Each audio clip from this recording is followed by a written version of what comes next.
Thanks for tuning into the Hidden Tracks podcast. You can find us wherever you find podcasts or listen to music. When you have an opportunity, please give us a 5-star review, write a little note, tell us how we're doing. We really appreciate it. It helps us keep this thing going. If you want to reach out to us, you can find us at Facebook at Hidden Tracks. Instagram is at HiddenTracks99, and if you'd like to send in submissions or talk to us or give us any feedback about what we're doing, our email is myhiddentracks99@gmail.com. Thank you so much again for tuning in, and I hope you enjoy the show.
Connect from the floor to the walls. You were never gonna give up your home.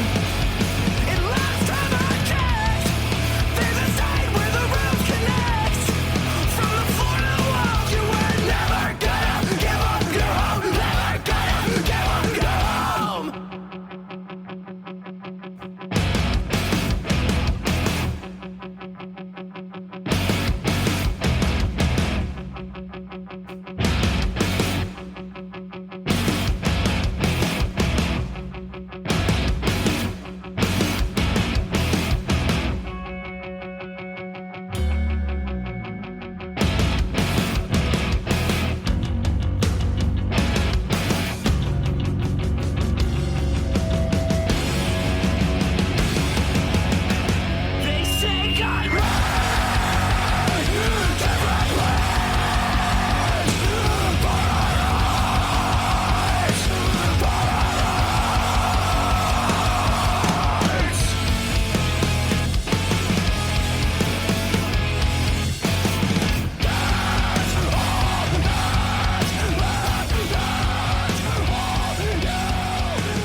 What's up, everybody? Another week, another edition of the show. This week I have Matt from the awesome band Southtowne Lanes. If you know anything about us, then that means you follow us and you saw Southtowne Lanes on our recent weekly threes of 3 things that we were listening to. And I'm always uber excited to have, a band that I've put on my weekly threes of bands that I'm listening to because I just can't stop listening to it that week. And to have the artist here who created the music that I was willing to push out because I thought it was so great. It's just a great time. So, Matt, welcome to the show, man. Thank you so much for being here. Yeah, thank you so much for having me on and for making the time work. I really appreciate it. Yeah, it is totally our pleasure whenever we get to speak to the artists that we we want to stand behind and that I'm willing to push out there in my weekly 3 segment of music that I just can't stop listening to. So you were one of those bands that I couldn't stop listening to for a while. I still listen to it, but it overtook my time of my week of just being like, fuck, this is so good. And Yeah, then I'm glad you liked it. Thank you. and then diving back into the back catalog, seeing that, it started with a small EP back in 2012 on Oof, on a yeah. split. Yeah. And that's one of my favorite parts is to when I hear something, and it was because of your latest album, which was Take Care. But as soon as I find something, one of my favorite things is to go back and find everything and then watch the maturation process of a band Totally. and just be like, wow, man, like this is fucking great, but still be able to pull the diamonds out of the early stuff, being like, yeah, wow, they've grown a lot in this time, but it was right there. Like they had it like early on, and it's like so fucking cool to, Take Care comes out, and honestly, I as soon as I found it, I started sharing with everybody. You got like people have to fucking listen to this. It's so good. Hey, thank you so much. I'm sure you're far too kind. I really appreciate it. So, I mean, I just brought up, I go back and I find a split EP from 2012. So I'm guessing that's around the time that you started, twiddling with the idea of doing something. Yeah. Was that about it? Yeah, 2012 is when it really started. The band started like a lot of bands do, playing covers in a friend's, party garage, right? So Yeah. we're all like, hey, we all love these emo records. We all love this. Writing music is too hard. Let's just play let's play our favorite Take Back Sunday songs and have a great time. We were 1920. And that's fun, but usually you start wanting more, right? You start wanting to actually give it a go. And yeah, that was 2012 when we first started writing. Our first EP, and I believe it was called Demos 2012, and that's when it came out. And then we just went for it. I think that next EP that you're referencing with Place Called Home came out in, I think it came out in either 2012 or 2013. It was 2012. Yeah. Okay. Wow. Yeah. I guess we did back to back there. And then stupidly enough, we were out on our first full US by 2013. We just like went for it, which was the best and worst thing we could have done at the time. But yeah. Well, I mean, and especially when it comes to stuff like that, like I think a little bit nowadays is lost on that hardworking touring, going out, trying to do stuff, getting your music in front of people that's usually the best way. Yeah. And sometimes things implode and people go on hiatus and go on break after they realize, well, we really didn't know much of what we were doing. So next time we do it, we really got to focus on it. I mean, why don't you start with the formation other than like being with some people and playing some covers? I mean, how was the formation of Southtowne Lanes like kind of brought together and said, hey, from the point of inception of demos to going out on that tour, like how did you guys all come together? Totally. Well, so there were 4 people in the band, and it was myself, Tyler, Helena, and Matt. So there were 4 of us. Tyler and I have known each other since kindergarten, so we have been friends forever. As we got into high school years, we always knew we were going to be in a band together. So it's kind of just a no-brainer that one day me and Tyler were going to be in a band. And then it was honestly just playing in bands in high school. I played in a band with Helena in high school. I played a band with Tyler in high school, and Matt was a year older than us. And Matt played in like what I call the real bands at the time. We played in like the fun bands that like opened for the actual cool bands that were writing like legit music. And we were writing, I mean, I don't want to throw too much shade on it, but like Matt's bands, Matt was the drummer of Southtowne Lanes, and Matt's bands were playing like real shows, had real record labels looking at them, was trying to do real stuff, and our high school bands were more like literally covering Blink-182 Damn It at the show. So there's like a difference between what Matt was doing and what we were doing. And so after we graduated high school and started playing music, we were like, we got to get Matt in here. We got to get this phenomenal drummer. to come do it. And me and Tyler and Helena had already had chemistry, like I said, playing in bands together. And so we literally got mad in. And the demos 2012 were recorded in a single night. Matt was going to Oregon State University at the time over here in Oregon, in Corvallis. And he was in the music program there. And he had access to the studio, as the students do. And so one night, we drove from Portland. We all lived in Portland, Oregon at the time, and we drove down to Corvallis, which is about an hour away, and we stayed up all night just recording the demos 2012. And so that whole recording, as awful as it sounds, truly was just recorded in the most sloppy takes possible over the course of like 7 hours in the OSU music room. Yeah, real demos. Totally. Yeah. Wow. That's what a story from then till now, right? Like when Truly. you think about it.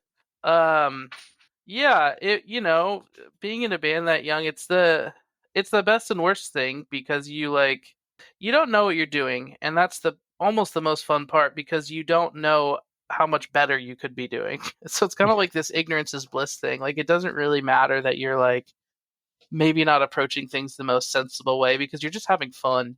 And everything is new and amazing. And those first few years until our first record came out, we're basically that. We're just like someone in Stockton, California, like a 14-hour drive, like likes our band and they want us to come play a show. Yeah, we'll just do a one-off and just drive down there for that DIY show and play to 20 people. Yeah. And so those first few years, including that first full US and that split, we're just full of those kinds of decisions. Wow. Well, let's take it back now then to, I mean, you talk about being friends with Tyler since kindergarten. So why don't we go back to around that kindergarten time and find out a little bit about your personal journey and what life was like with music. Like, did you grow up in a musical household? Do you kind of remember the first type of music you were listening to very young that was piquing your interest? Yeah, absolutely. Me personally, I grew up in a musical household. I was a classically trained violinist. There was no, what's the right word? Decision there. Like, everyone in my sisters we all had to play an instrument. My dad had to play an instrument. His siblings had to play instruments. It's just been a part of the musical family. So the schools I went to, my whole trajectory was based around me becoming a violinist, or at least, the deal was with my dad was until I was 18. So as long as I lived under his roof, I had to practice every day. I had to take orchestra at school. I had to take after school orchestra as well. And then I had to take music lessons. I mean, music was, at least violin was, every part of my life. My first technical job was playing in a wedding string quartet with my dad at, I think I was still in high school, like 17. So like, playing, No. a lot of people are like, oh, like Titanic. It's like, yeah, kind of like that, except, we're sitting down and stuff and we're not dying on the Titanic. But yeah. And so music was a huge part of my life. Like, I can't remember my first violin lesson. I've been playing violin for as long as I can remember. But that all kind of changed in 7th grade or so. I remember in 6th grade, I would listen to the first 5 tracks of Jimmy Eat World's Bleed American on repeat while I played Madden. I don't know why I lost interest at that point in the record after 5 tracks, but I just played the first 5 tracks over and over again. That whole record's gold, but at the time in 6th grade, I would just do that on repeat. But in 7th grade, I saw My Chemical Romance's video for I'm Not Okay. And I remember watching that and truly being like, that's how I feel. I identify with this. This is what I was. And from then on, I mean, I remember buying that CD, or rather getting my mom to buy that CD for me. And that was it. I started playing guitar, and I knew from then on that I wasn't going to play violin, that I was going to play rock music. That was my goal. I was going to be in a rock band, and that's that was going to happen. And so for the latter, I guess I was 13 at the time. From 13 to 18 were some pretty tumultuous years of my dad saying, okay, you can play rock music, but you can't stop playing violin. And he maintained it. I played violin and was involved in school orchestras and music right up until I graduated high school. Yeah. Wow. So you were, I mean, good on you I had a father that made me do some things too that Yeah. after a while I learned to hate it so much. I was really good at what my dad wanted me to do, but I fucking hated it. What did he have you do? It was basketball for me. Like Yeah. I like it was like 50 foul shots before I came in to do my homework. Oh, Like I know the feeling, man. Like yeah. before my homework was 45 minutes of practice every day. You can't. Yeah. And it just was, you got to do 50 layups, 50 foul shots, 50 3-pointers. You got to do this. And I hated basketball because soccer was my favorite sport, and that's what I always played from when I was 4, and that was the sport I wanted to be great at. But my dad just wanted me to live his dream. Sure. And and he was a very good basketball player himself, but that was it. And then I was like, by the time I got to high school and I was playing varsity ball, one day I fucking walked off the court and never went back. Yeah. I mean, it's I honestly really think about it. As I'm getting older and I'm considering having kids, like, I mean, who knows with what's happening in the world right now. But when I think about the possibility of having kids and how to impart passion on them, I really consider that. Because, I did the same thing, man. Like after high school, I didn't pick up a violin for a few years. I just stopped. And I still, like for when we do Southtowne stuff, or occasionally I'll pick up the violin and play, and I can still mess around with it, but I'm nowhere near the level I was when I was 18. And so I wonder what really is the line of like, imparting passion maybe upon your kid without getting them to hate it and thus hate you a little bit, like where is it worth it? Like it's kind of like that. I mean, have you seen Whiplash? Yeah.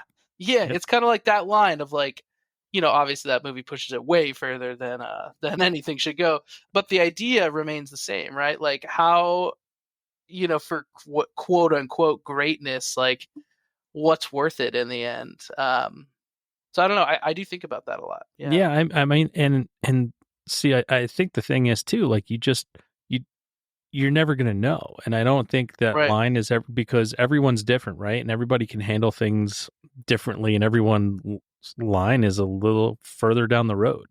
But until you get to it, you don't fucking know. So, and I don't harbor any resentment. It taught me a lot of things. It just taught me, the stupid little things in life. Well, there's going to be a lot of things in life that you're going to have to do that you don't want to do. Right. So to learn something like that at a young age and being forced to do something that after a while you don't want to do, but you still have to, that's pretty much what life is going to be like for. Yeah. It's a great example. Yeah. So, Totally. I mean, yeah. And the same thing, like I didn't pick up a basketball for fucking years until like I was in the military, and they had this all army basketball team that I tried out for. And I was just like, because I needed to do something other than fucking go to the shooting range every day. Yeah. And then I've met all these people, and then, besides music, and I formed the band when I was, so it was like one of those things where it came back, and I was like, I guess if I'm doing it on my own terms, I can enjoy it. Sure. Yeah. And that's how I feel now, because it's like this almost paradox is maybe not quite the right word, but it's like, I hated it growing up. I mean, like you probably, like I hated practicing. It was my mortal enemy. I hated my dad a little bit for it, but looking back on it now, I wouldn't change anything. And I'm so thankful that I did it. I wouldn't change. The only thing I would change is like piano lessons. Like my mom gave up too easily when I said I don't want to do it anymore. Right. You almost regret more like when they gave up instead of like, I almost wish my dad had been like, you have to, like some kind of caveat, like you have to play through 21 and I'll do this for you or something. Cause I truly wish I hadn't stopped doing it all the way, cause it's, once you kind of stop that learning, especially at that age, it's so hard to pick it back up. And I had so many people tell me that too, like later, that people that were older than me, they were like, don't stop, because when you're 28 or 29 and you try to play violin again, it's not going to be the same, and you're going to have lost a decade and you won't be able to get it back. And I was like, no, I'll figure it out. But yeah, so it's funny. It's funny. But fortunately I was able to spend that whole decade, learning a different skill set, which is yeah, rock bands and touring and what goes into actually like self-producing music. But yeah.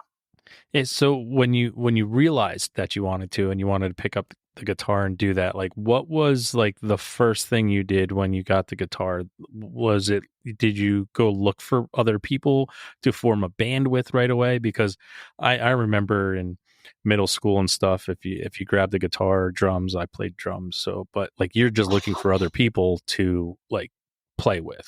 Was that Totally. something you did? The first thing I did was I I got this, the shitty guitar, the shitty amp, and I would just print guitar tabs, and I learned how to play My Chemical Romance's The Black Parade only in power chords the entire way through. That was my goal, and I was like, now I can play this record, which is great. Which I couldn't, obviously. I just would like fumble my way through power chords. And after I had that, but you also when you come into it with music theory or like playing violin, like I understood I You can had a little head understand. start. Yeah. Yeah, I can understand the songs and the way the guitar works so much better than I can play it. Like I know exactly what's happening, but I just don't know how to make my fingers do it. And so yeah, I immediately was like, oh yeah, probably especially I'm not gonna lie to you, like at age 16, 17, I was probably way like egotistical about it. I was like, oh, this is pop music, like in my orchestra classes, my music theory teacher is making me like analyze these chord charts and like, do all of this counter like stuff. And this is just like a pop song. Like I could write this if I wanted to, um, which is a lot harder than you actually think it is. But so yeah, I did set out, and that's how high school band started. I started looking for, and it was other people in that music class. Other people. I was like, you wear skinny jeans too. Like, what's up? Like, let's hang out. Let's oh, you also play guitar? Cool. Like, and that was like the running thing is everyone wants to play guitar. Yeah. I don't know if it's a true statistic anymore, but I remember reading that yeah, like 14% of the world, plays guitar. Um, so it's not hard to find another person that I'm like, hey, you play this G power chord and then this D power chord, and I'm gonna go like over the top of it, and we're gonna call that a song. And we did it. We're Blink-182 now. Yeah. So when you did go find those people and you started your very first band, what was the name of that very first band you started? The name, I mean, it was the name of the very first band I started was called Fire Torpedoes. And I can't think of another name that just sounds more like a shitty high school band. And it was named after, I don't know if you've heard of the band Foxy Shazam. I have a picture of Eric in my record store. I have a Foxy Shazam poster over my shoulder right now. Oh my So, god. yeah. I love that. I mean, so then it, like Fire Torpedoes, he yells that in Red Cape Diver off of introducing their second record. I still love Foxy Shazam, I but still listen. I absolutely love them. Anytime they play, I am there because it's one of the greatest shows you'll ever see. it is. It's one of the great. Like I couldn't tell people they for the long. I mean, they still are, but for the longest time, I was like, this is maybe the most underrated band in rock music that exists right now. I'm like, this band could be like a Queen level, which obviously Well, they borrow a lot of from well, that. absolutely. And I told people all the time, like when they first came around, I'm like, imagine if Queen was really cool. But yeah, Like this is the level that it's at. And don't get me wrong, I absolutely love Queen to death and I think they're extremely cool, but it's like you're getting it now. Like yeah, and you're getting a different style of like a crazier rock performance and rock songs from Freddie Mercury and yeah, and Brian May and all that. yeah. It was so fucking good. I remember one of the best shows ever. It was fucking Foxy Shazam in the Darkness. It was like you couldn't have seen two better bands I remember perform. that tour. I went to that tour when it was over here. Yeah. Uh yeah, so I mean Fox Exam honestly changed my musical perception of what you could do because they I mean they had that live performance and when I saw that I remember them and I saw the Chariot around the same time and I was like, okay, so the live performance can be a fully almost like a fifth member or the next member of your band, like Yeah. if you want to use it that way. But I remember watching Foxy Shazam and I was like, man, they look like they're having a good time up there. But anyways, yeah, so that was the name of our first band. Also, they have the piano going the whole time, so they combine classical and rock with it, right? And so I was like, okay, this is like me. Like I have violin, they have piano. Like okay, this is this is what it is. Yeah.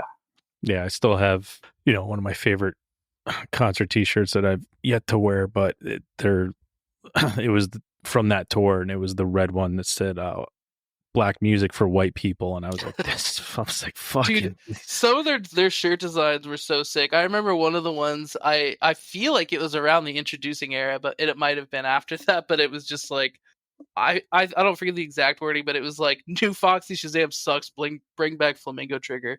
And I was like, damn, they're like Elvising it. They're like fully Yeah. like selling the like they're very aware of what's happening, like as they get towards more of this mainstream rock sound. I mean, because Flamingo Trigger is just like a bonkers record. I don't that one just still blows my I mind. always But I always thought they were going to get bigger, especially when Eric did this song with Macklemore, and totally, I was just like, wow, they're going to get fucking huge, and they just never did. Like I I saw know. them a couple years ago at LPR, Les Paysans Rouge in New York City here, which is a very small, tiny little fucking place. Like, Yeah, and I was just like, man, I'm like, they should be fucking I know. huge, and they're just They should have been. not. Yeah, It's crazy. Yeah, it's how fucking music works, it right? is how it goes. Yeah. So you brought up seeing shows. So do you like what was the very first concert you ever went to that wasn't like in church or something? Like the very first concert that you ever went to, and then the very first concert you got the pick to go to, if they were different. Yeah, they were different. The very first concert I ever went to was my mom took me to see Aerosmith and Lenny Kravitz with Tyler, actually, who's in the band. That's that's awesome. Yeah, so a big stadium show, Lenny Kravitz, I and fucking love yeah, Lenny Kravitz, so no it shade on Kravitz. was I still love him to this day. I think he's yeah, fucking great. and I think he's yeah, overrated and underrated at the same time. totally. And then honestly, man, if I'm trying to remember which one it was, the first show that I actually went to, but I want to say it was. I want to say it was either My Chemical Romance or it was Enter Shikari. It was one Oh, of those wow. two. They were around the same time of when I started like going to shows like that. And then I would go on to see Enter Shikari like 9 more times. They toured like constantly. They toured with everybody. It was like them and Bayside. I feel like I saw them like 15 times over the course of like 6 years, which is, I'm exaggerating, but I never got the chance to see Enter Shikari. I had tickets and they canceled the fucking show. really, Oh yeah, and the one time I was going to see him, they were playing this in the city, and yeah. I was like, cool, can't wait. And then like 2 days before they canceled the show, I'm like, motherfucker. Yeah, also great live show. But yeah, I think that was it. And they would have both been around 8th grade or so. Yeah. Wow. How about a concert that you attended that is, you know, in your mind right now, one of the best you've ever had the opportunity to see? Two of them come to mind and they were both recent, but last year there's an amphitheater over here in Bend, Oregon. That during the summertime it's gorgeous. It's not quite like Red Rocks, but it's amazing. And I saw 2 shows there on back-to-back weekends that like they were, I mean, yeah, I cried at both of them and they were both just the most amazing shows I'd seen. And the first one was Boy Genius, which is one of my favorite bands, and they played their whole discography, and it was like on my birthday, and I was with friends, and it was just the most A amazing moment. thing. Yeah. It was a moment. And then the next weekend was Manchester Orchestra and Jimmy Eat World, and Manchester Orchestra is maybe my favorite band. Yeah, Manchester is, I tell everyone, so I've seen Manchester probably 10 times, and I tell every single person who's never seen them, you have to see them when they play no matter what. You Like, have to. you have Yeah. to. They're one of the greatest live bands I've ever seen in my life. It just the way how they do live music is changed a lot about how I thought about doing a live show. The way that they blend their songs together, the way they'll use snippets of other songs and then bring in new songs with it, the way they can make a quiet song on a record like explode live or Mhm. vice versa, the way that they just mess with stuff, And Andy's voice is so transcendent. Like it blows my mind. yeah, he's honestly one of the greatest. He truly is. He's like, if I could there's one songwriter that I would say that's the one that I would want to anything, be mentored by, to play music with, to tour with, to anything, it would probably be Andy Hull. But yeah, so honestly, those two during the summer, I mean, they really just solidified, like, I think what Southtowne Lanes is in a lot of ways at its core, or at least what I am, maybe not Southtowne Lanes, but at least what I am as a musician, which is like the music I write, or the songs that I write, they need to have like a basis in songwriting. Like, they need to have this, like, you could, like, my rule with writing new music for Southtowne is always like, I need to be able to play it on an acoustic guitar. Yeah, If it's a I good way. can't, then it's like, and for a while there were some parts of Southtowne's history where, like, I had too many pedals. I was doing all this looping stuff, and it sounds cool, and it's like crazy, and it's like, that's fun.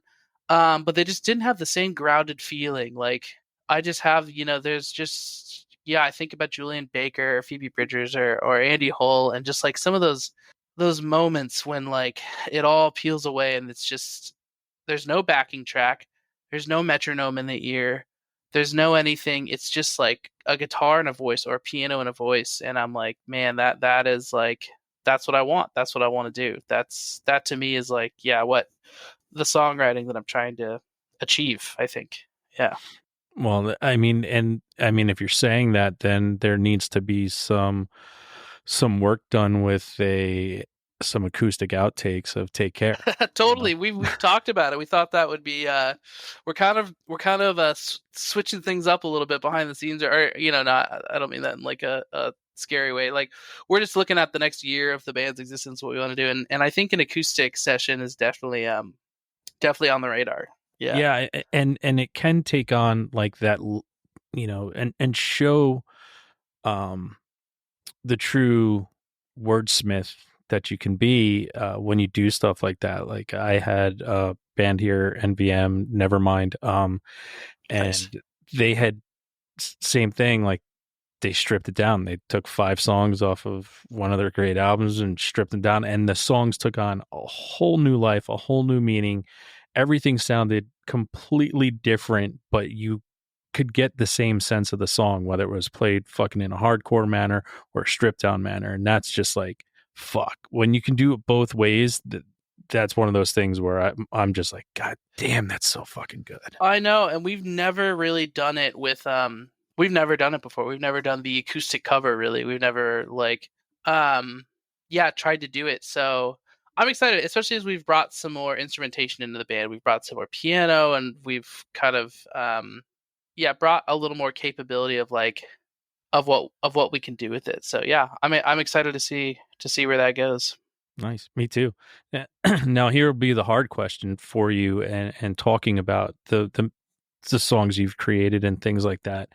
A lot of time you only get one chance to make a first impression when it comes to music. So if no one knew you were in a band, you told them you were in a band, and you could only play them one song by Southtowne Lanes, what song are you playing for them? It has to be off Take Care, because that's just what that's what we are now. And I know every time a band does any kind of thing, they're like, well, it's the most recent record. I think only time allows you to really look back and be like, no, that was the one, right? But I think, honestly, if I could play them one song, the song that hits to me is honestly the last track on the record, Hurt All the Time.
which is it's not a single.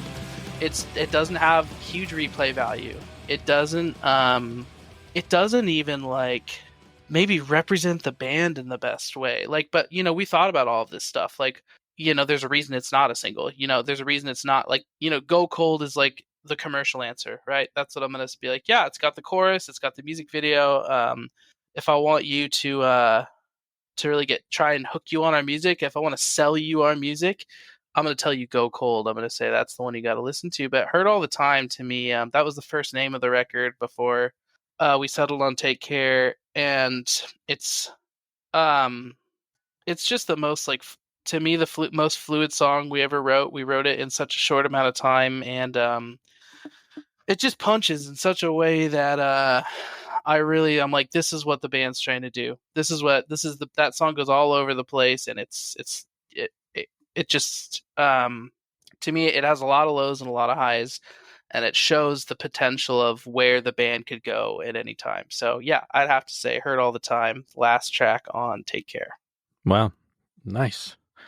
I love the explanation, and I love hearing, and I love when I am way off based on what I would play for somebody. So Totally.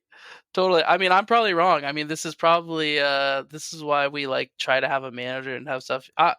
For real, I'm not joking. Like, I write the music, or like that's my main job, right? Is I try and write the music and do it. And then when it comes to anything else, I usually am like, hey, we should do this thing. And the group and the manager and everyone are like, that's cool, but that's like not really a good idea. And I used to be an asshole and be like, well, fuck you. This is what I want to do.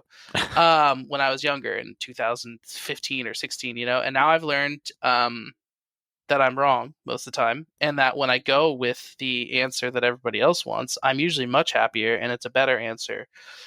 And so undoubtedly someone would be like, like the rest of the band, or would probably be like, probably either, Disappear or like Find Your God would be the one I would play, or something like that. Something a lot more sensible than I'd say. I go straight for the most abstract 6-minute song that has no chorus and doesn't really go anywhere, Yeah, that's my answer.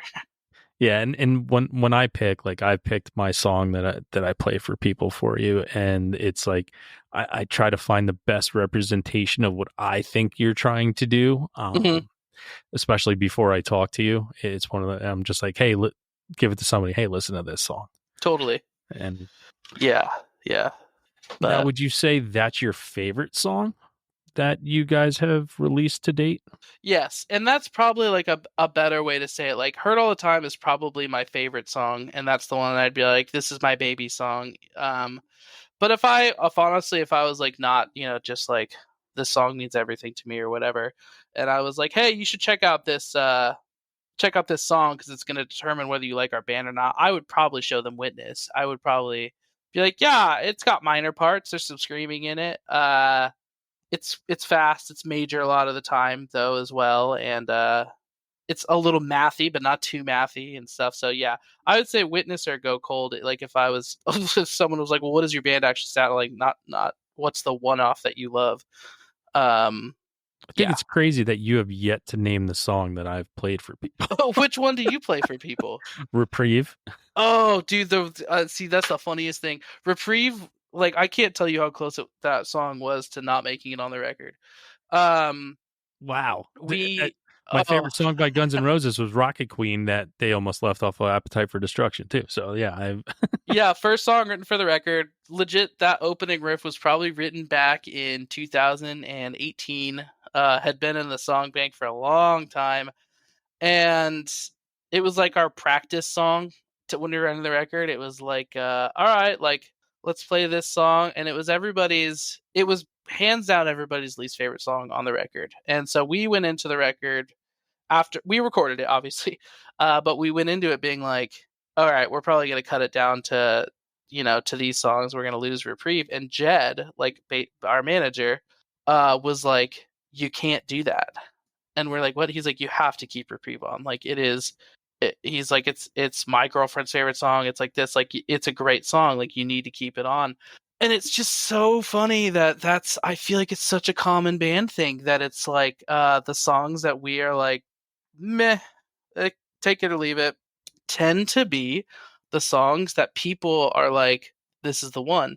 And the songs that the bands are like, this is the song.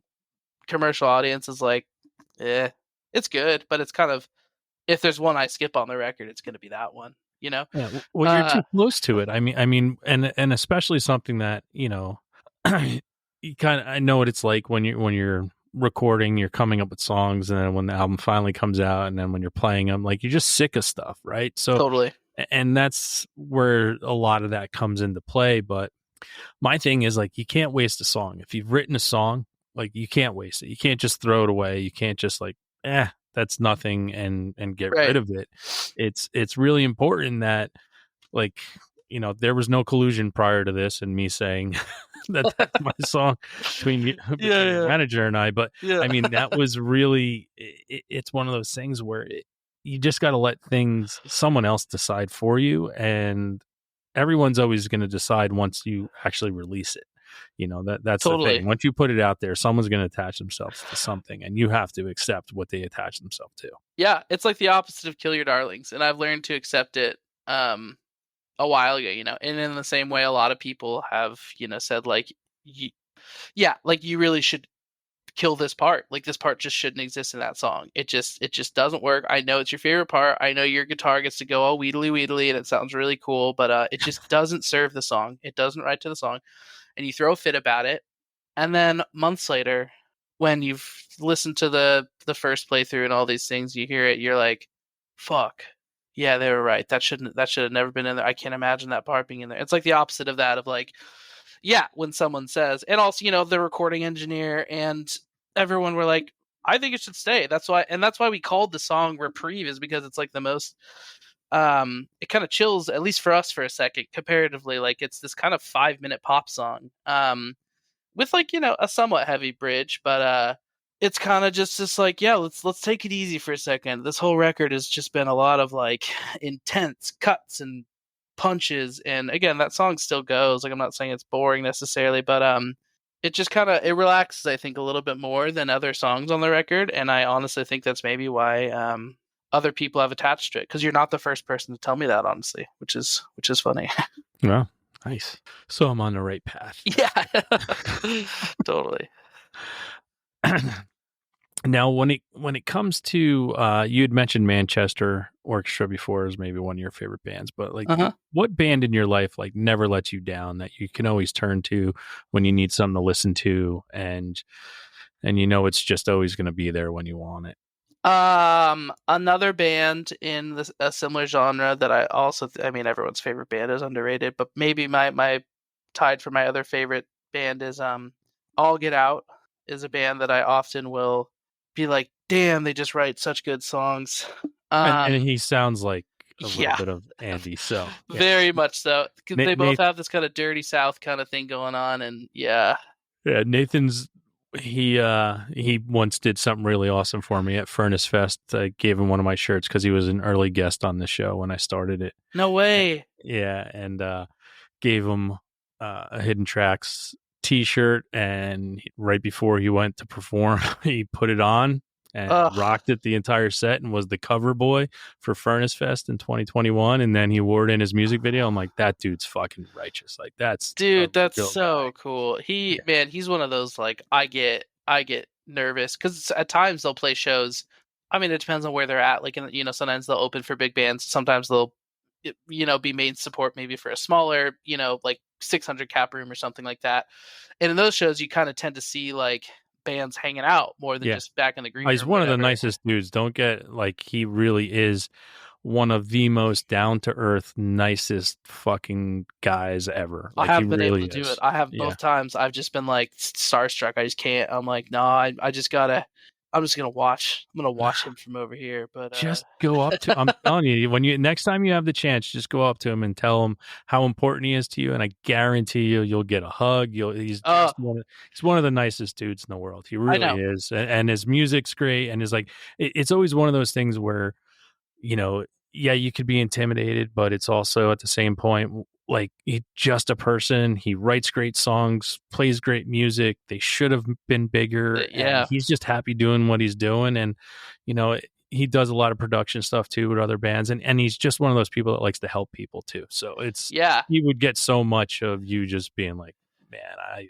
I know, adore and you, I love you. Yeah. I feel like I should. The few times I have reached out to bands that I thought were like, I'm like, you're way too big to read this shit. And I'm genuine. They've actually responded. I'm like, oh, that's cool. I Well, thought there was, yeah, people can feel honesty. They can feel truth. They can completely feel when there's no ulterior motive, right? When you're not like doing that simple thing of just trying to talk to somebody, when you yeah, really tell them how you feel, people know that and they can feel that and they can sense that. And you know, this isn't in any way, shape, or form me trying to build myself up, but I'm pretty honest with all the people I've had here, and I'm pretty truthful, and I'm straightforward, and there's no ulterior motive except for, the ulterior motive for me is really just learning something about somebody, because that's my favorite thing to do. That's why I watch documentaries and read biographies and autobiographies, because I love learning about people. But it's like I truly like enjoy your stories, like, and you right now telling me your stories, and but like I love that, I love hearing totally. that. So that, as long as you're like that with people, like, you're gonna be fine, like, and people can really truly sense that. No, and yeah, and I feel the same way. I feel that's kind of my That's funny that you're saying it like that. I mean, like my honestly, my real theory on like music or really art in general is I'll use music as an example, right? Like rock music or really anything have played the same chords over and over again forever and will continue to. No one's creating new No ones. one's creating new ones. So the question becomes, why does it still work? What and is it just because we're humans and we or at least in Western music we are attuned to just like you could play the same thing? And I think that there is some truth to that, but there's a reason why, like, if you take band A and they play the chord progression, of G, D, C, and then you take band B and they play the same chord progression and they play G, D, C, but they fucking mean it. And that song means something to them. And they could play it and sing it the exact same way, but band B really meant it. They really meant it. And I think people can hear that. I Yeah. think I think they could use the same recording studio, it's the same everything, but I think there's like this innate, like almost yeah, I hesitate to use the word, like almost like sixth sense that people can tell when art or people are being honest about it, and you don't need to modulate into different keys to make your music interesting, and you don't need to include all this crazy. I mean, if that's your thing, totally go for it, love it. Like, and if that's the whole point, if that's what you mean and that's what you want to do, and you're not doing it because you want to be famous or something, then do it. But and kind of like what you're saying, like I think I agree with you. I think people can feel that, and I think that's why Andy Hull can write $100 and it's like hitting an E note for a while, and then he hits an A note for a while. He's not even hitting chords. He's Yeah. just hitting literal notes and singing over it. And that song hits so hard. It's incredible. And it's literally might be my favorite song on Mean Everything to Nothing. And it's always made me wonder, and it's influenced my songwriting and just how I think about music so much, about just like, you don't even I'm like, this guy's so good he doesn't even have to play a full chord. He can just play a slightly out of time single note lead and it'll make it on the record and it'll fucking hit hard. It's because he makes you feel what he's feeling. Yeah, and, totally. and that and I think that is some of, like, that's the, when you get the chills when you hear something, right? And you just know. And that's why I want to, like, when I have the opportunity to talk to somebody or see someone after a show, and just like, my thing isn't, and I tell people this all the time, like, and if I'm with people and I brought people to a show and I introduce them to the artist and they say, "Hey, great show, man," don't say that. Tell them exactly what you felt. I say, "Thank you. That was fucking spectacular." And that is better than "great show, man," because everybody says that. But how do Totally. you really feel?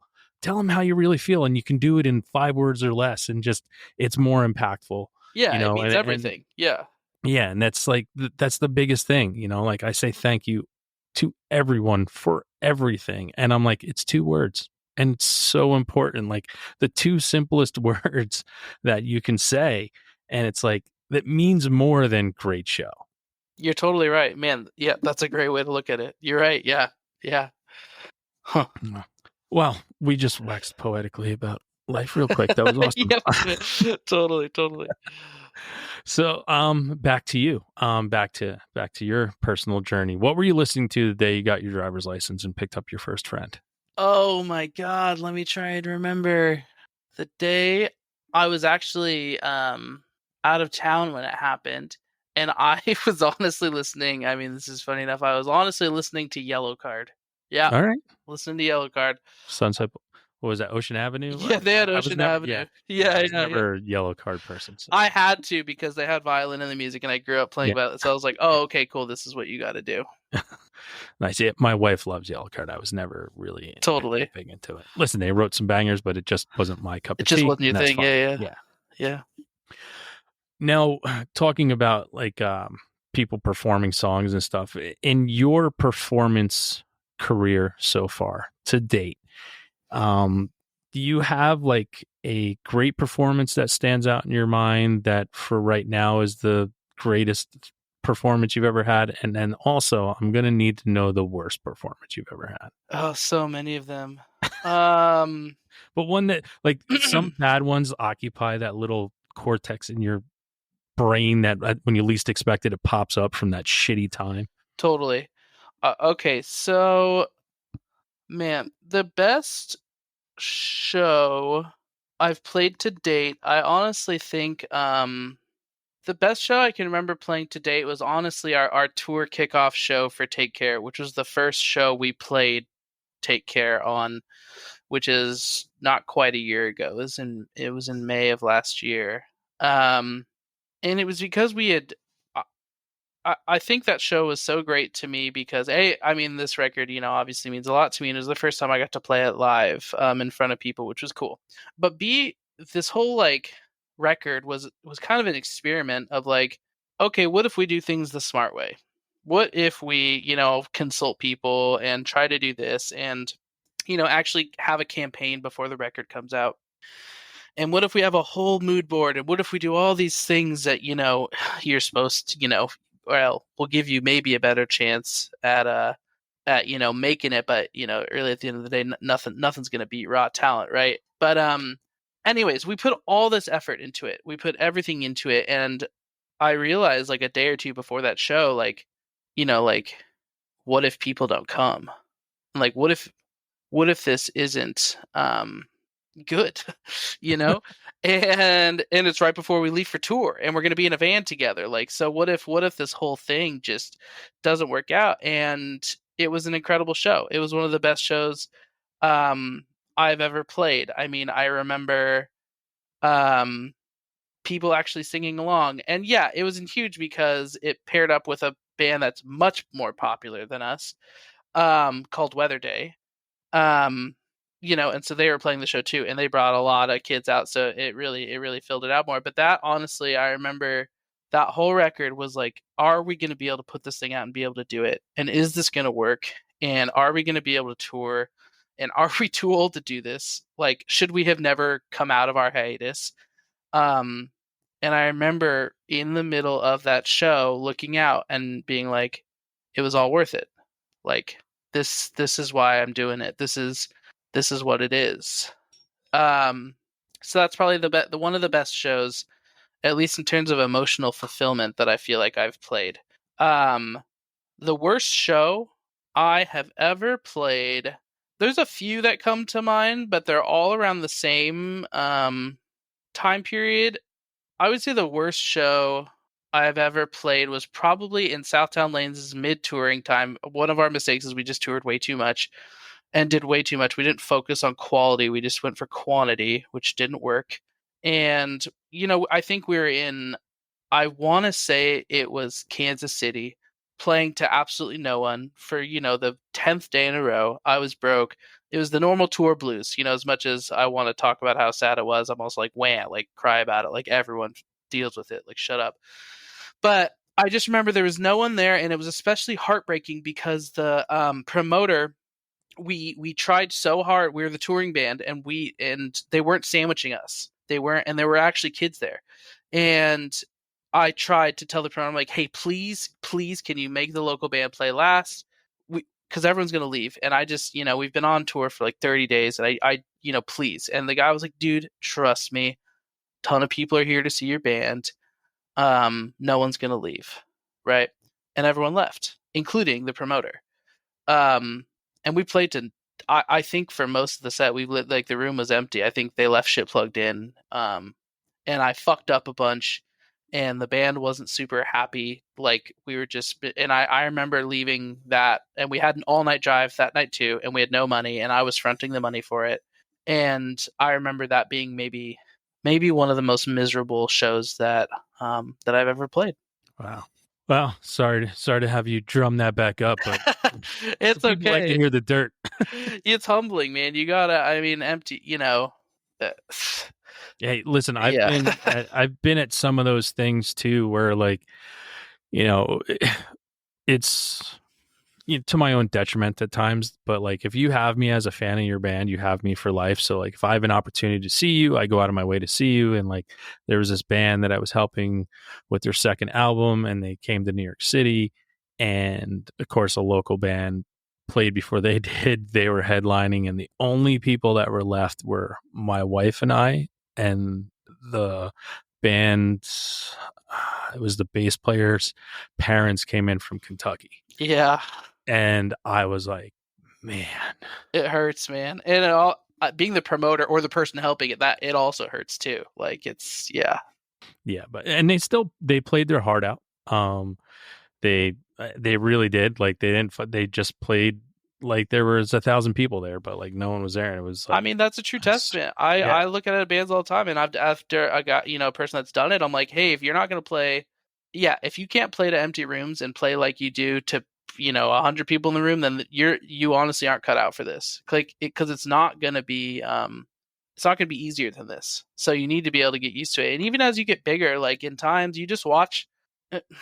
It's the same with any rising thing. Like you watch bands get bigger, and then they come out of their bubble, and all of a sudden, even the bands that you envy and that you want to be like are playing festivals where they're like, look, our manager put this on us because it's a big festival, but no one knows our music. We don't know. I remember reading like interviews with like Knocked Loose and stuff like that, and they're like, yeah, we're the TikTok band with the dog bark sound. yeah, We don't play hardcore shows. Like, and again, this is a little bit before their newest record came out and stuff, but they're like that same thing where they're like, I miss just playing, where there wasn't a barrier and there wasn't just like kids staring at me like, what is wrong with you? So if you're, there's a difference between enjoying yourself and playing music on stage and getting validation from it. And if you're here to get validation from how many people are in the room or what kind of people are in the room, it is not, you're in the wrong place, and it's not going to work out for you. You got to be able to just do it regardless of who or who isn't there. There's my old man music to all the young kids listening to this who are like, shut up, dude. No one cares. If no one's there, still play like everyone's watching. Yeah, you got it, man. You got it. I should do some like episodes of the show just by myself and pretend like people are still there. Yeah, right. Just do it. Totally. Yeah. Now, with all the bands and that you've named off and we've been talking about, what would someone be really surprised to hear you get tons of enjoyment out of listening to? This day and age, oh man, let me pull up my Spotify and see if there's anything not good. Guilty pleasure, as someone may call it. What would someone think? They'd be really surprised that, especially after all the bands we've named off and the music that you play, they would be surprised you really enjoy listening to. Dude, to be honest, like I don't think there is much that people would be surprised about. I love I'll listen to Bruce Springsteen, but that's like, rock music, so I don't think that's surprising. I think people may be surprised that maybe one of my favorite bands of all time, like new music from this band would be insane to me, is Heaven in Her Arms. Which I don't know if you know them, but they're like, I know their discography. They're one of my favorite bands. But no, man, I think those are probably two of the most surprising ones. I mean, I think Adrian Linker's in the same wheelhouse. I mean, that's Big Thief, and that's like Manchester. Yeah. It's the same kind of stuff. Like, dude, I'm seriously not that surprising. It's like a running joke amongst my friends that they're like, yeah, I constantly listen to music that all my friends have been listening to for years, and are like, okay, like when La Dispute was huge. I remember, I like it took me years to be like, oh, I like it because it makes me feel sad. When all my friends had been like, dude, that was in high school, we love that, and I'm like, a junior in college, and I'm like, have you guys heard of this band La Dispute? What about Touche Amore? Do you guys know them? And everyone was like, you're the worst, man. So unfortunately, a horrible question for me. I am not full of surprises. Yeah. All right. 5 minutes left to live. Meteors crashing into the earth. You have to listen to one song and one song only. What are you listening to? Let Me Go, All Get Out. Wow. That was fucking fast. I love it. I would, that song, it might be my favorite of all time, and that one really that one might be it. That's awesome. Great quick answer. I love when there's a quick answer there and I don't have to edit out fucking 7 seconds of silence. Yeah. All right. Everyone gets out of your house safely. House is burning to the ground, and you have an opportunity to run in to grab one musical thing, like whether it be a piece of music memorabilia or instrument or something. You're grabbing that one thing. What's that one thing you're grabbing? That's a really good question. I've never been asked that question. Sorry, now I'm giving you the 7 seconds of silence. I know it would come somewhere. So I would grab not a very fun answer, not anything crazy. I would grab my red. I have a red Gibson SG. There's nothing special about it. It's mid 2000s. It's sentimental, just because before I was going out on this, like, as close to a world tour as you can do, which we were doing the States, then we were doing Japan, and then we were doing Europe. And like a month before I was leaving on that tour, I was with my then girlfriend at the time, and she was in the hospital, and I had all of my gear stolen out of my van while I was in the hospital with her, and I lost everything. And this was also, like, this wasn't Southtowne Lanes. This was a 2-piece band where I was playing. I was using loop stations and using sending multiple guitars, and was also routing bass, like kind of how the Chariot did when their bassist left.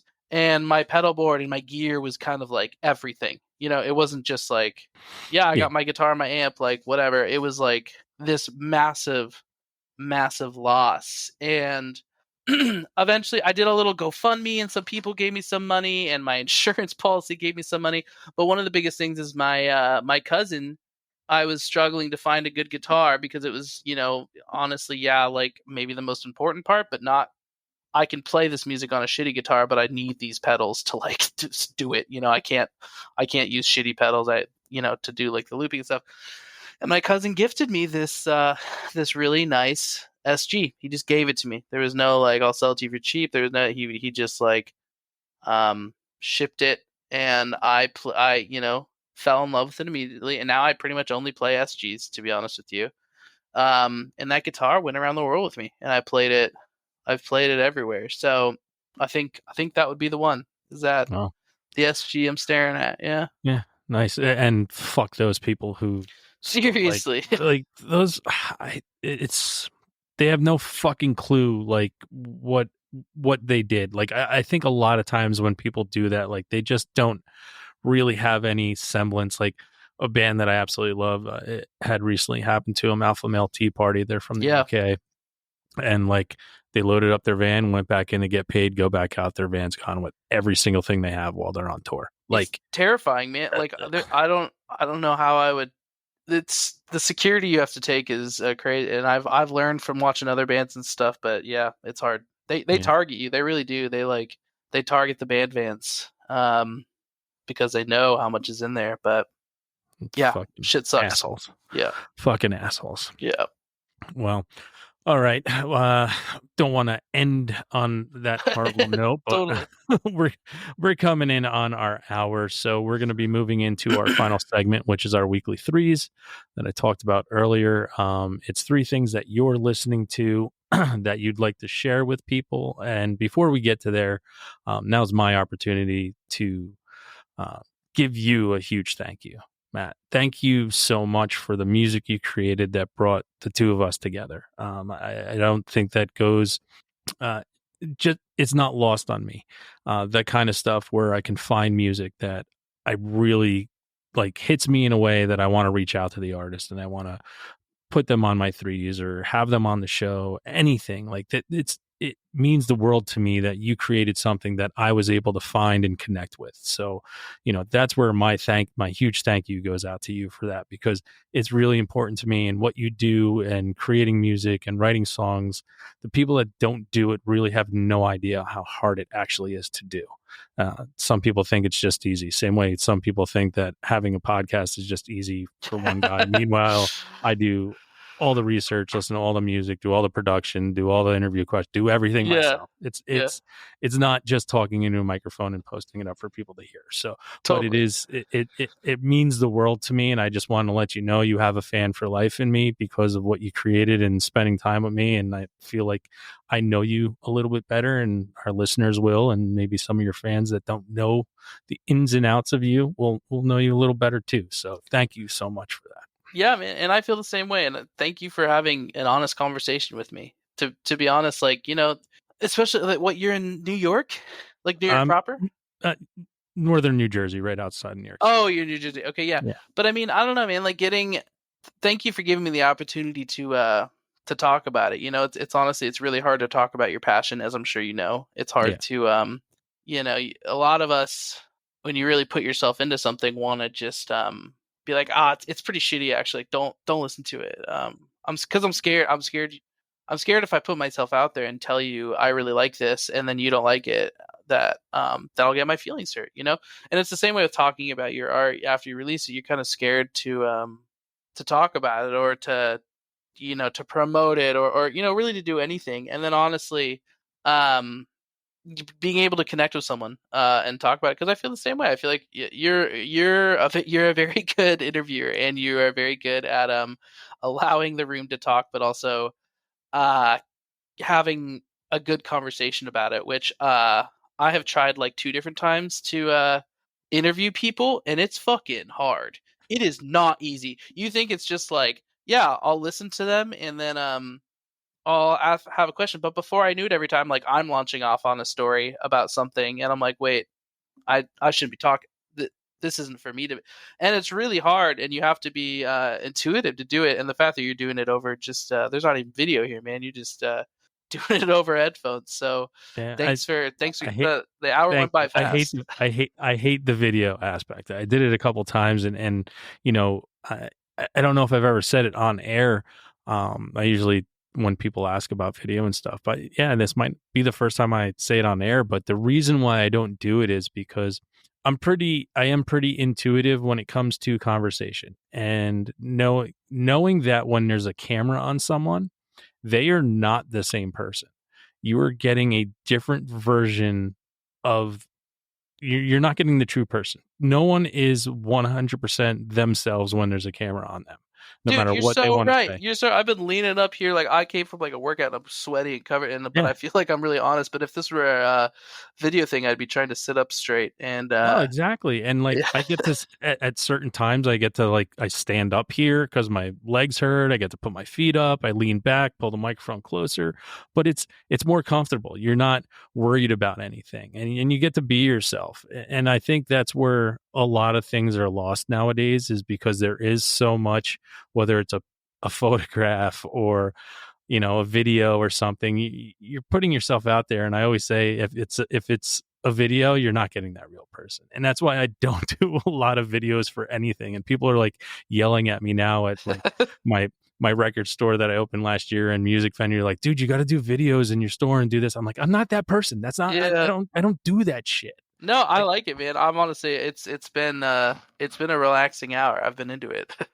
well, I appreciate it, and again, thank you so much for your music. I mean Of that's course. where it begins, and hopefully this leads to us continuing conversations over the next couple of years, and me following you and watching you have some great success, because that's at the end of it. I just hope that there's a way that you can make some money doing what you're doing. It's tough, And, man. You try to find. It's hard, man. I look at other bands, like friends' bands that are like doing it full time and they're pretty successful, and I'm like, "How's that? Do you make money?" And they're like, "No," but it's so much fun, and I'm like, "Well, that's enough. That's worth it." yeah, But that is. yeah.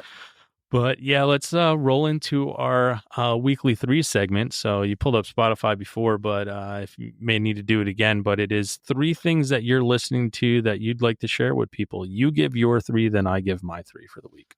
Yeah, for sure. Okay. 3 things I'm listening to that I honestly what past what I've already shouted out or talked about in this. The first one that I when you asked me like what's one band that you'll always can always listen to, and I said All Get Out. It was very closely tied to my maybe most underrated band that I listened to because they were smaller than anything All Get Out ever did. Is a band / guy called Mansions. Is maybe like the band Southtowne Lanes was the premise of Southtowne Lanes was almost like what if we took Mansions and made it like heavy. So Mansions is honestly, yeah, in my top 5 bands of all time for sure. I am always listening to it. The progression, my selling point with Mansions, is I'm like, listen to the early stuff and come all the way through like that. You're talking about like the maturing process. Like you'll hear it. It's great songwriting. He's done a lot, and you can just hear it how close that band made it to like or didn't make it. Like you could just feel like he was on the fringes of doing it, and just never quite made it. So I got to do Mansions. Dig Up the Dead is the record that was probably the most popular that I would recommend checking out. A band that I never understand why they never got bigger and why they weren't a thing, and maybe it's because Brian, the singer, was maybe a little erratic at times, but Weatherbox. Yeah, I had Weatherbox is And I so good. And I'm trying to pick only bands that are kind of still doing stuff, so people are like, I think Weatherbox is getting ready to maybe record again. Like they've been dormant for a long time, but I keep seeing stuff, and I think, and they've released a couple songs. I completely forgot about that. Mansions just put out a record, I think last year. 2023. Is it 2023?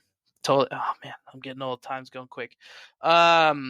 And then the last band that I think more people should listen to, that I mean, I think a lot of people already do listen to this, but Birds in Row, man, Birds in Row, I feel like should have been maybe I haven't, I don't really know what their following is like over in Europe, and maybe they're huge over there, but to me, Birds in Row, man, should have just been like massive, and the rooms that I've seen them in over here have always been, I mean, awesome. It's intimate, and I'm like get to just stand up front because no one else. I mean, it's they're playing like a 200 capacity bar.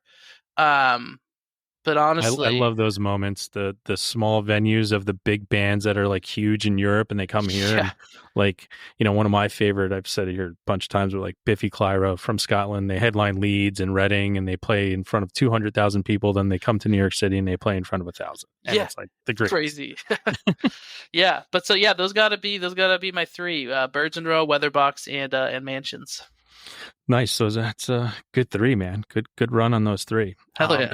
It's funny earlier that you mentioned Heaven in Her Arms, because the first 2 bands I have on here are from Japan. So Really? yeah. The first one is a band called Injury Tape. They're from Tokyo, Japan. They have an album called Songs I Emailed Myself. Sick. It's like Japanese emo. Really good. Nice. Really fucking good. The next one is another band from Japan. The name of it is Four Sidewalks. It's one word. If you're looking for it, to look it up, just Okay. Four Sidewalks. And they got a bunch of different EPs out. There's no like full length, but you can take all 5 of their EPs and create your own full length on it. Just indie rock from Japan, but another great fucking Japanese band. It's I usually, like, when I go on a tear and I find a band, I find other bands from that area that kind of sound like them, and try Totally. to get into them. So that's why there's 2 back-to-back Japan bands. Yeah, for sure. And last but not least is a band called Venturing. They have an album called Ghost Holding. One word, Ghost Holding. Venturing is lowercase, all letters. It is, I don't know if anybody knows who Jane Remover is, but it's a side project of Jane Remover, which is shoegaze Jersey band. But Venturing is the last one. Oh, cool. Okay, I just pulled that one up. That looks sick. But, again, huge thank you, Matt. I really appreciate you spending some time with us, sharing your story, being so open and honest and forward with us. I really appreciate it. I learned a lot in a very short period of time. I feel more connected to you than I did by just listening to your music. So thank you again so much. Yeah, thank you, Shane. I really appreciate it. Well, everybody out there in the world, you know what time it is now. It's time to go out, listen to Southtowne Lanes, and have a great fucking time.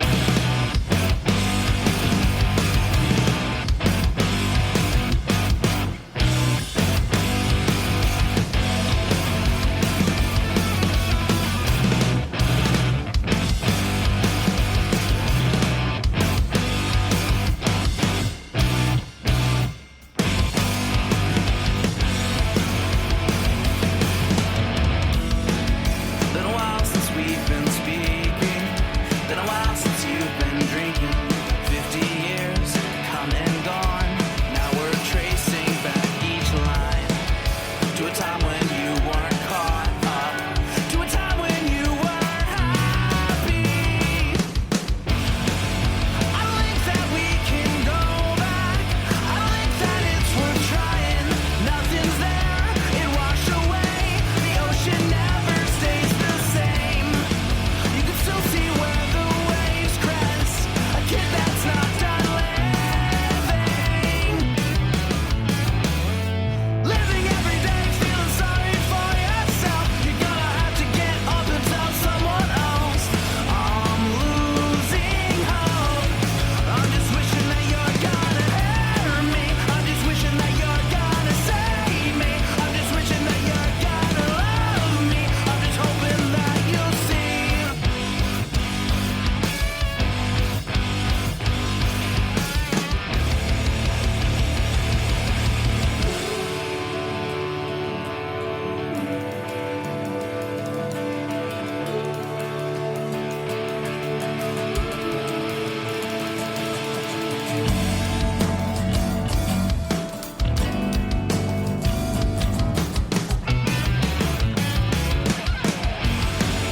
You should know your kids don't blame you. You should know that we're just tired. Lost our fight, our resolve. Now we're losing all our words. And we know you won't go quickly. And we know you won't go easy. Living every day, feeling sorry for yourself. You're gonna have to get up and tell someone else. I'm losing hope. I'm just wishing that you're gonna hear me. I'm just wishing that you're gonna save me. I'm just wishing that you're gonna love me. I'm just hoping that you'll see.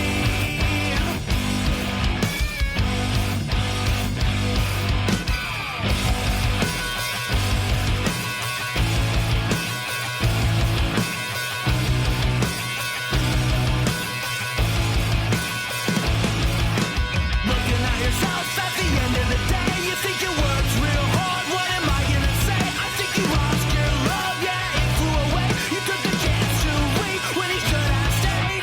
No one's gonna blame you when you're gone.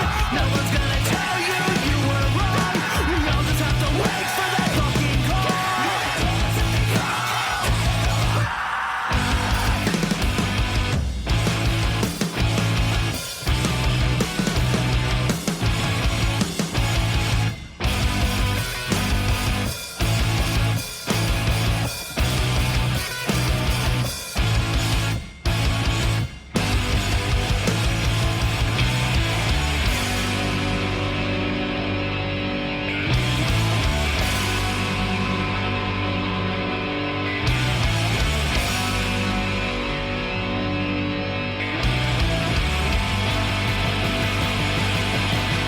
Living every day, feeling sorry for yourself. You're gonna have to get up and tell someone else. I'm losing hope.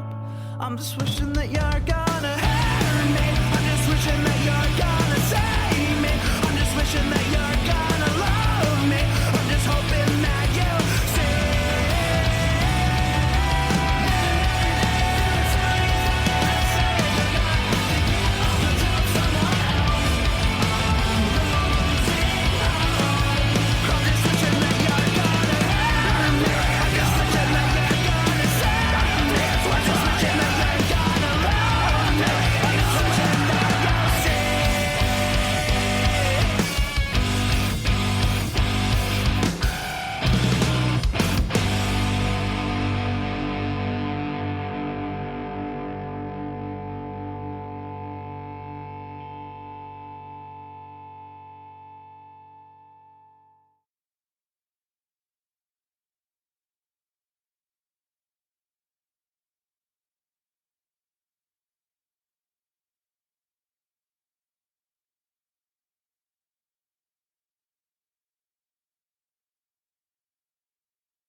Thanks again for tuning into the Hidden Tracks podcast. We hope you enjoyed this week's show. Don't forget to follow us on Instagram at HiddenTracks99. Also, send all your submissions myhiddentracks99@gmail.com. Tune in next week. You may find your new favorite band, and don't forget to go out and have a great fucking time.